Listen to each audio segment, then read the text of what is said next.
Hello hi friends, welcome back to my channel. So today recipe వచ్చేసి France fry అండి. So France ఫ్రైని అయితే చాలా ఈజీగా టేస్టీగా సింపుల్గా అయితే ఎలా చేసుకోవాలో అయితే నేను చూపించబోతానండి. ఇదైతే అసలు టైం అయితే తీసుకోదండి, చాలా త్వరగా ఫాస్ట్గా అయిపోతుంది. సో దీన్ని అయితే సింపుల్గా ఎలా ప్రిపేర్ చేసుకోవాలో అయితే నేను ఈరోజు వీడియోలో చూపించబోతున్నాను. సో ఈ రెసిపీని అయితే ఎలా ప్రిపేర్ చేసుకోవాలో వీడియోలోకి అయితే వెళ్ళిపోదాం, చూడండి. Hello hi friends, welcome back to my channel. So today recipe వచ్చేసి ఫ్రాన్స్ ఫ్రై అండి. సో ఫ్రాన్స్ వచ్చేసి 1/2 kg వరకు ఉన్నాయండి దగ్గరగా. సో వీటిని అయితే మనం ఇప్పుడు ఎలా అయితే ఫ్రై చేసుకోవాలో అయితే నేను వీడియో అయితే చూపించబోతున్నాను. సో మనం అయితే ఇప్పుడు వీడియోలోకి అయితే వెళ్ళిపోదాం, చూడండి. దీనిలో వచ్చేసి కార్న్ఫ్లోర్ అయితే నేను 2 టేబుల్ స్పూన్లు అయితే యాడ్ చేస్తున్నానండి. అదేవిధంగా 1 టేబుల్ స్పూన్ అయితే నేను కారం యాడ్ చేస్తున్నానండి. కారం 1/2 టేబుల్ స్పూన్ అయితే గరం మసాలా యాడ్ చేస్తున్నానండి. గరం మసాలా 1/2 టేబుల్ స్పూన్ వరకు అయితే వేసేస్తున్నాను, చూడండి. 1/2 టేబుల్ స్పూన్ అయితే నేను కొంచెం మసాలా పౌడర్ అయితే యాడ్ చేస్తున్నానండి. అదేవిధంగా 1/2 టేబుల్ స్పూన్ అల్లం వెల్లుల్లిపాయ పేస్ట్ అయితే యాడ్ చేశానండి. మొత్తం వేసిన తర్వాత ఇవన్నీ చక్కగా ఇలా కలుపుకోవాలండి. ఇవి కలిపేసిన తర్వాత వచ్చేసి ఇదిగోండి, ఈ విధంగా అయితే కలిపేసుకోవాలి.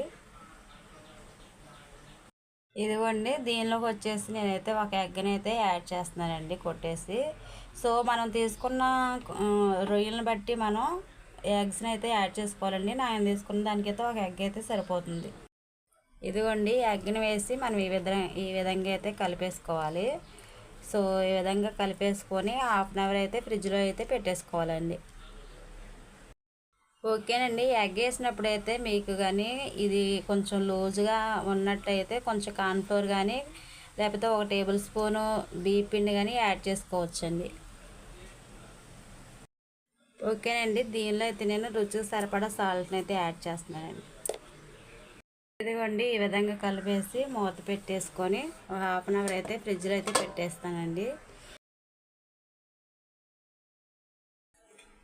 ఓకేనండి, నేనైతే 1/2 అవర్ 1 అవర్ అయితే వచ్చేసి ఫ్రిడ్జ్లో పెట్టాను. ఫ్రిడ్జ్లో పెట్టిన తర్వాత తీసి చూసిన తర్వాత ఇలా ఉన్నాయండి. ఇప్పుడైతే మనం గ్యాస్ పైన ఒక కడాయి పెట్టేసుకొని దానిలో డీప్ ఫ్రై సరిపడిన ఆయిల్ అయితే వేసేసుకోవాలి. ఆయిల్ అయితే హీట్ ఎక్కిపోయిన తర్వాత ఈ ఫ్రాన్స్ని వచ్చేసి ఒక్కొక్కటి అయితే మనం దీనిలో ఇలాగా వేసుకొని ఫ్రై చేసుకోవడమేనండి. సో నేను వీటన్నిటిని అయితే దానిలో అయితే వేసేస్తున్నానండి. వేసేసి ఫ్రై చేసి చూపిస్తానండి. ఇదిగోండి, ఈ విధంగా వేసేసుకొని అన్నీ ఫ్రై అయితే చేసుకోవాలి. ఇవైతే ఒకవైపు అయితే ఫ్రై అయిపోయింది. నేను రెండో వైపుకి అయితే ఇలాగా మొత్తం అన్నీ తిప్పేసి ఫ్రై చేస్తున్నాను, చూడండి. చూసారు కదండి, ఇవి కూడా చక్కగా వేగిపోయాయి. సో వీటన్నిటిని నేను ఇప్పుడు ఒక బౌల్లోకి అయితే తీసేసుకుంటున్నానండి. సో తీసేసుకొని తినేయడమే ఫ్రెండ్స్. ఓకేనండి, ఫైనల్గా అయితే మన ఫ్రాన్స్ ఫ్రై అయితే రెడీ అయిపోయిందండి.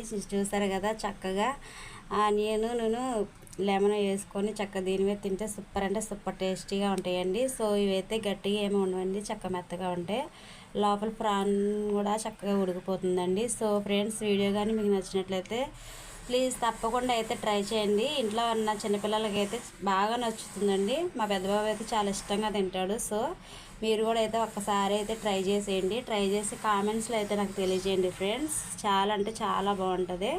సో వీడియో కానీ నచ్చినట్లయితే ప్లీజ్ లైక్ చేసి సబ్స్క్రైబ్ చేసి షేర్ చేయండి. ఓకే, నెక్స్ట్ వీడియోలో కలుద్దాం. బాయ్.